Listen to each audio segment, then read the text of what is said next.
Hi, I'm James the Box Office Artist. Still working, still tired, and it's looking like I can't tell you guys what I'm working on until beginning of April. Okay, so just to bear with me for a few more weeks, and I can finally, let you guys know what this big secret project is. But in the meantime, this is another channel takeover, and this time by my good friend, Mr. Jonathan Rector. He has an amazing channel. Go check that out right now. The links are down below, and he does a really cool tutorial today about digital inking, which is great. As you guys know, I don't really digitally ink, so this was really informative for me as well. But he also has he does a lot of live streams. If you guys, I know you guys love live streams, and I couldn't do them for the past couple months, but if you're into live streams, he does a great amount of them, and he's an amazing guy. Met him last year. He'll explain how we met in his video today, so go check him out. Big thank you to my buddy Jonathan Rector for the amazing fill-in video, and thank you guys, all of you guys, for being patient with me. Once again, can't wait to tell you what I'm working on. But right now, let's leave it up to my buddy Jonathan. You're going to learn a lot from him. Take it away, Jonathan.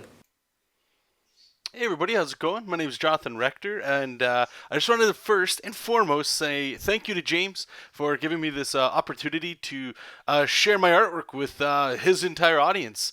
I would imagine some of you guys are aware of me or have, seen my stuff as well. But if not, feel free to head over to my channel, Scribbles with Jonathan. Loads of content on there, and hopefully some fun. Like to do a lot of streaming and process and all that kind of stuff. But anyway, thank you again, James. I really do appreciate this. And whatever that secret project is you're working on, I'm like everybody else, and I can't wait to hear more. You deserve it, and all the good stuff that comes with that. Just super quick before I hit play here, and I'll talk about the process of what's going on the screen. I'm recording the inking of this, so what you see on the screen is kind of where we're going to get to. But first, I just wanted to also say that I met James for the first. I've only met him once, and awesomely enough, he's also a fellow Canadian, which is insane. But I live in a small little town. It's a city called Windsor, Ontario, and we have a few Comic Cons every year. And he came one, actually would have been, what was it, last year, and I got to meet the gentleman for the first time, and trust me when I say he smiles in real life as much as he does in his videos. Really cool guy, and all that. Very humble too, very nice. You could tell he's, not only just Canadian, but there's a little Windsor in him too as well. So anyway, enough of that. Okay, so what you're seeing on the screen here is normally I used to do a lot of rendering and stuff in my art, and during a little process of sort of discovering and trying to make comics a little quicker for myself, I stopped doing the rendering, and I actually wonder. It doesn't really matter here. If I turn all the rendering off, you'll kind of see all the shadows, and we'll go through this in the video. But the rendering just adds time and all that stuff, but it can look really cool, right? It gives it like a little bit of a polish. And one thing I would ask you guys, actually, right off the top, is what do you think of the rendering here? Does it look muddy? Does it look too, like it's busy? It's hard for your eyes to rest? Does it just look like noise? Is it gross? Not like it? Do you like it? I'm actually very interested in hearing people's comments on this because, like I say, I'm sort of heavily considering adding this back to my workflow, as I do think it adds a little bit of a polish to it that might make it appear anyway that there's some professionalism in there that might be, I suppose, take it more seriously. I don't know. That's probably just the artist in me coming out does anybody like my stuff? Anyway, okay, so let's hit the record button here, and I'll do my best to skip around. This is recorded. It took about an hour to ink this whole piece here, and you can see actually, and I'll talk about this process as well. For those of you that have no idea, what's going on, and you haven't followed my channel, the workflow that I'm doing here, I found from a book by Freddie E. Williams called The DC Comics Guide to Digitally Drawing Comics. I talk about it to death. It actually, I don't want to say revolutionized, but actually really changed how I approached digital drawing and inking.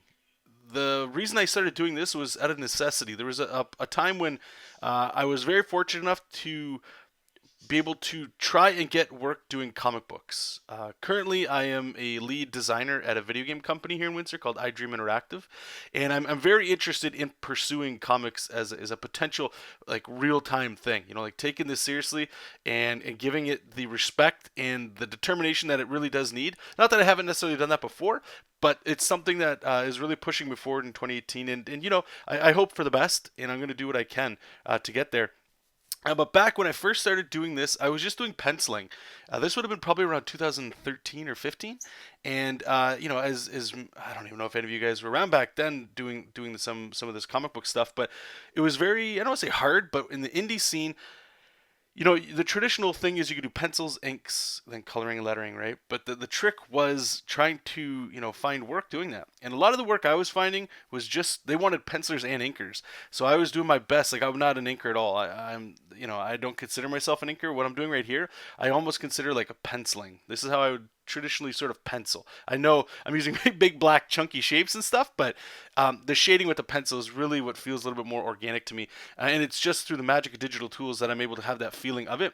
Still to this day, brush control and stuff with like real tools, oh my god, it's horrible. I'm no good at that. But so the necessity part that I had to sort of dig around for was, how do I ink this stuff and maybe get some work, try to like compete with these other people that are actually able to ink, and they're getting work everywhere. So I started darkening my pencils in Photoshop and stuff, but it was a lot of cleanup. Long story short, I came across that book, like I had mentioned, and that was a love-hate relationship for probably about 3 years. And then I finally committed to going, you know what, let's just go all in. And I'm so grateful that I did. If you look at what's going on right now, you'll see like there's like these very faint lines, right? Like the easiest way to think about this is as if after you're penciling or loose pencils or whatever you're kind of doing, the tight ink stage would be done with like a micron pen, like those fine multi-liners, something like that. No pressure sensitivity, nothing. And once that's done, you go in and you're doing what I'm doing right now, inks.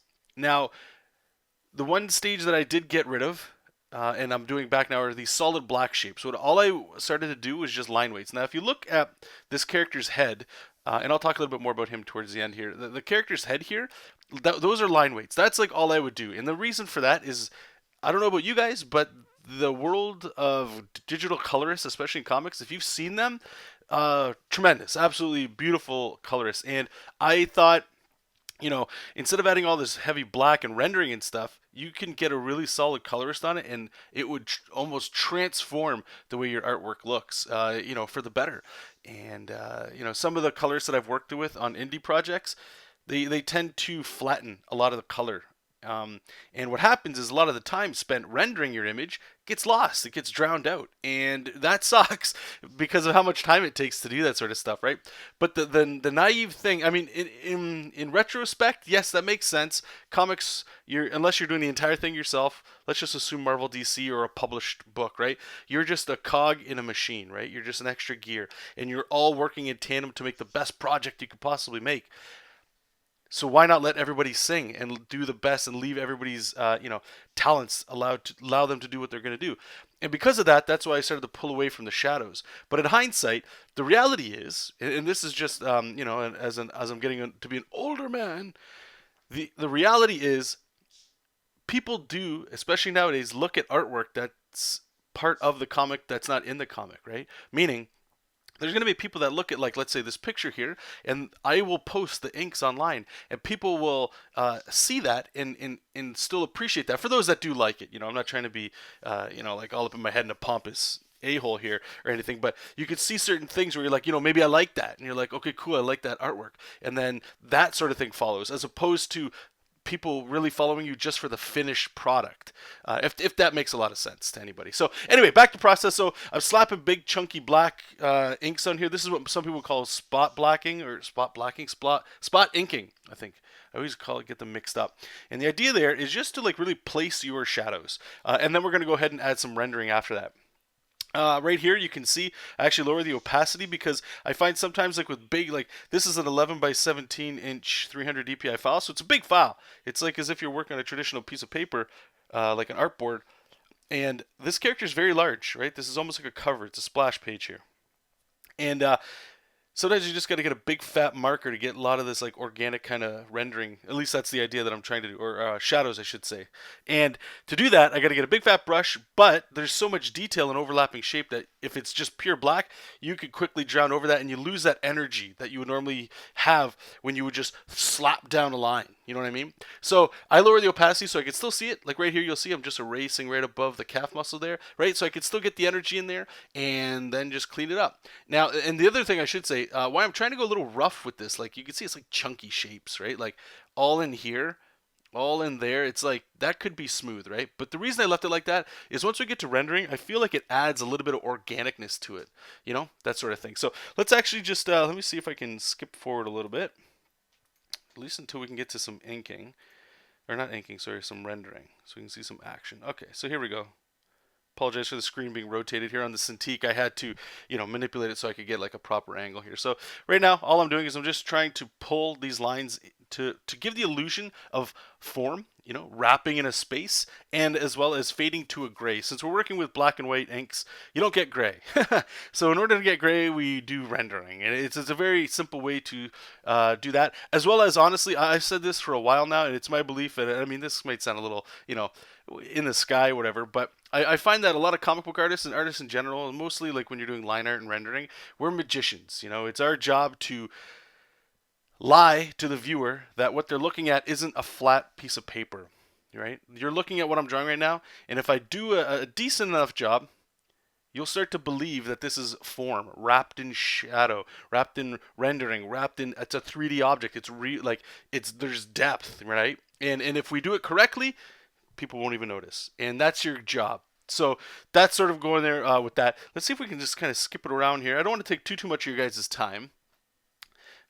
So we're kind of going in there. And again, I would love to hear you guys' feedback. So I'll just leave it here. Actually, let's see. Yeah. We'll go here, and I'll just quickly talk about this and some other stuff you guys can check out. And then I'll talk to you guys later. So if you guys are interested, if you wanted to see a little different comic book style, one that's not as detailed as this will say, is a webcomic that I created called Jessup King. And you can go visit that at jessupking.com. Or you can go on Tapastic, Webtoons. Where else can you go there? Facebook and Instagram. There's private pages for all of those. You can just search Jessup King and read the entire. I think the first issue is about 58 pages or something. So if you don't like it, that's cool. If you do like it, there's a lot of pages there for you to check out. As for this character here, he should be coming out soon. This is called, his name's Power Pickle. And, I'm not trying to rewrite any kind of Shakespeare or make the new Superman, nothing like that. The reason I'm making this character is I'm trying something a little different here. What I'm trying to do is get a little bit more attention, I suppose, from editors, but being more, not aggressive, but being more in line with, I think, their company, if it's Marvel or DC, what they're doing, they do superheroes. And I know you don't always have to do superheroes. The whole goal when you're making comics and to get a job doing comics is storytelling, period.